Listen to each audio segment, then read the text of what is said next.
வணக்கங்க. இந்த நாள் இனிய நாளாக அமையட்டும். இது போன வீடியோவுடைய கண்டினியூவேஷன் தாங்க.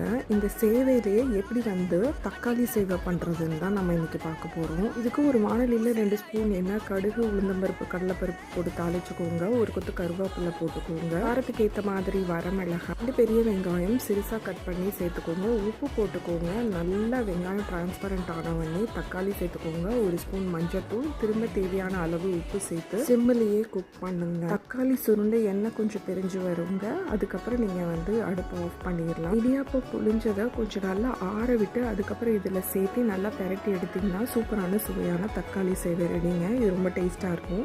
எப்படி நம்ம லெமனில் பண்ணுறோம் அதே மாதிரி இருக்குங்க. முட்டை சாப்பிட்றவங்களா இருந்தால் முட்டையை மட்டும் தனியாக வறுத்து எடுத்து இதில் போட்டு அதையும் பெரட்டி சாப்பிட்டிங்கன்னா செம சூப்பராக இருக்குங்க. அம்மா வீட்டில் மாங்காய் ஊறுகாய் பண்ணுறது, சீயக்காய் அரைக்கிறது எல்லா வேலையும் ஜரூராக நடக்குதுங்க. அணிலும் சூப்பராக சாப்பிட்ருக்குங்க நம்ம வீட்டில்.